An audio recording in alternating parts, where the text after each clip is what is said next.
The Wolfman. So this is from Leigh Whannel, who did The Invisible Man from a few years ago, which I think was one of the best horror movies of the last few years. Having another tackle at a Universal monster. What do you think of this? So this was really interesting. We've seen a few films lately, which we've got shows out on, so please go check them out. I heard nothing but negativity about this going into it. I was told it was just one great big long transformation scene. It was boring. What a load of shite. I thought this was brilliant. I thoroughly enjoyed this. It didn't feel to me like a long drawn out transformation scene. I was on the edge of my seat all the way through. Interested to hear what your little brain thinks of it, but I was there with my wife. When we came out, she said exactly what the critics had said. Oh, this was boring, it was drawn out. So maybe I was just in a mood for a werewolf flick. I don't know, but I loved it. I really liked it. I think the bad reviews for me almost going in, I think were good because they tempered my expectations a bit. Yeah. It's not like Nosferatu where I went in hearing it was 10 out of 10 a masterpiece and I was let down. I was pleasantly surprised by this. I really enjoy this as well. I think there's a lot of great stuff in this. Leigh Whannell's a fantastic, I think, even if like the story falls down in some of his films, he's an amazing director, like in terms of camera work and the style. I think particularly he does really good fight scenes, and we get like a werewolf on werewolf scene in this that I thought was really cool. I think it is like tense throughout it. I like the multiple elements of the father turning into the werewolf while another werewolf is outside stalking them. So answer is this then, James. So all the criticism I've seen of it, like I say, centers around the fact people are saying, oh, it's just one big long transformation scene and it's drawn out and so yeah, but it was tense and it was atmospheric. Did you feel that it was drawn out, the transformation? No, I like the angle that it's taking. It's focusing on the kind of the sadness of it, of like slowly losing, maybe there's like almost like a parallel to like dementia or something like that. Like you're slowly losing someone you're familiar with and they're becoming less and less recognizable as it's going on. Well, I thought that was really interesting, really cool. I was going to say, you say less recognizable. One of my favorite parts of the movie, and they didn't overdo it, was whenever the camera kind of panned around and you saw through his eyes and you saw the shapes that he was seeing and the glowing eyes. I thought that was really clever. I loved that. You're talking about the visual. I love the audio of that. I love how they're talking, but he can't understand what they're saying, even though they're talking straight to him. Yeah. I thought that was really interesting. There's movies that obviously have POV shots from a werewolf's perspective, but never like, oh, we're looking through their eyes. Yeah. I just thought that was absolutely fascinating. I really enjoyed that element. So like this focuses more on the family aspect of it. I thought that was interesting. I do think it's a bit shallow in terms of like the couple are sort of like on the verge of separating and almost feel like there's some tension between them. Like she has her kind of work life going on. I did think that was a bit shallow. I found the movie very predictable. I would say that definitely, like I clocked immediately that the other werewolf was the dad. And I thought that was like, that was so obvious. And it's just told to us because we're told, they confirmed that he is... Oh, they can finally confirm he's dead. Yeah, he's been officially declared dead, even though his body has never been found. And there's a werewolf stalking around his old house, like... That opening scene of the dad and the son hunting, that was friggin' horrific. The tension was palpable, it was very, very good. One of my favorite moments in the movie, it's a real like hair raiser, I think, is when he's looking through the scope and it like goes over the werewolf and then you see it. So you see it full on, but it's just like, because it's standing still, it's like you don't really immediately recognize that it's there. It's like almost camouflaged. Absolutely. Now you're using the word werewolf, and this film is called Wolfman, obviously, but it's not what traditional werewolf, is it? It's not full moon howling. It's more like a kind of I don't know, like a diseased body horror.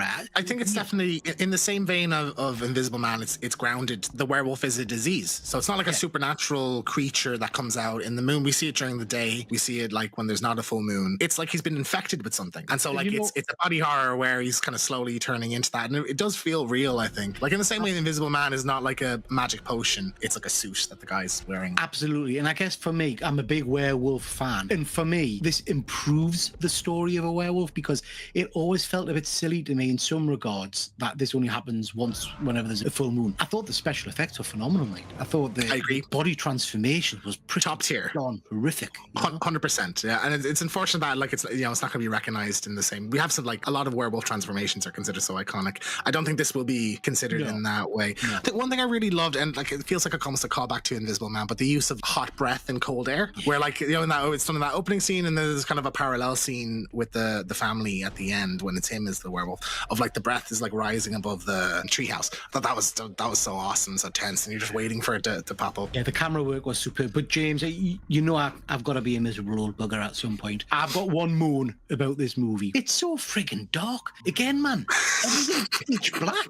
I mean, Just wear some glasses, man. Oh, Jesus, I know what's happening, but it's literally like, in this time, we sat near the screen. Yes, you've got to have the darkness to add to the atmosphere and the scariness and stuff. But there were some scenes where I thought it could have done lightening up a bit. There were some scenes that had played to its strengths absolutely, like the barn scene at the end where you don't know really where the werewolf is because it's so dark and it's moving towards them. That was brilliant. But a lot of the time in the house, it was like, oh, come on, man, turn a light on for us. Didn't bother me. I saw this in IMAX, so I on like the highest quality screen you can. Whatever. The dark, like there have been movies that I think are too. I think Nosferatu there's an element of that as well. It didn't really bother me in this. So Julie Garner plays the wife. I thought she was okay in this. She's going to be our Silver Surfer as well. That's her. Yeah. Silver Surfer actress. Do you know what? She was fine. Did I warm to her? Absolutely not. And I don't know if that's the actress or the character. I mean, let's be honest. I was rooting for her to get her head chewed off most of the way through. Yeah. I didn't particularly like her. I didn't find any chemistry. I didn't really believe that she was like super, even though this is focusing so much on the emotion of this and the family element, like because they're in a bad place at the beginning, I didn't feel like she's like, oh my God, I've lost the love of my life. Even with the daughter, James, I didn't get a sense of... That was just about to say, you know? Yeah, I didn't find much chemistry there really with the dad and the daughter or the mom and the daughter at all either. So like I thought that was kind of a weak element of the film, I guess. I did like the dad-daughter relationship, and I thought there was nice touching moments with that, with the, you know, what am I thinking, touching the head and things like that. I think that played out nicely with the werewolf later on. But like you mentioned earlier, for me, this really sang when I had some of the action sequences. The werewolf versus werewolf, I have to say, proper jump scare when she opens that door and jumps through. You know what I mean? I nearly cracked my pants. It'll be interesting to go back and rewatch this because I'm going to be honest with you, I watched this on the back of watching a fair few pretty dismal films. So I went into this and it feels like it was a great movie, but does it feel like a great movie just because my bar had been dropped considerably? In comparison with other dull ones that we've seen lately, it was. I did feel like one kind of story element that bothered me, like the fact that she turns on him even though he doesn't really act violently towards her, and I never felt at the end that when he's like full werewolf that he's trying to kill them. It just felt like he wants to go near them, and I get being scared and stuff, but that sort of bothered me. And then at the very end when the daughter is like, oh, he just wants to end it, I just sort of like, yeah, he's not trying to attack you. I guess I'm not the one being chased by a werewolf, so I don't know. That's kind of silly. I mean, I have to say the bit in the barn was terrifying. I thought that was pretty horrific. You're waiting for her to turn the flashlight on and it just to be right in her face. I thought that was great. Overall, pleasantly surprised. Really enjoyed this. I don't think it's nowhere near the quality of Invisible Man. I think Invisible Man is like a 10 out of 10 top tier horror movie. I think this is like a solid 7.5, 8. Yeah. I was thinking 8. I was thinking 7.5. Yeah, 8. I think really enjoyed this. Good movie, good flick. So that's our review of Wolfman. Thank you so much for watching. If you enjoyed this, leave a like, hit subscribe. We review all the latest horror movies in the cinema, and we also have I'll Be Right Back, which is our little retrospective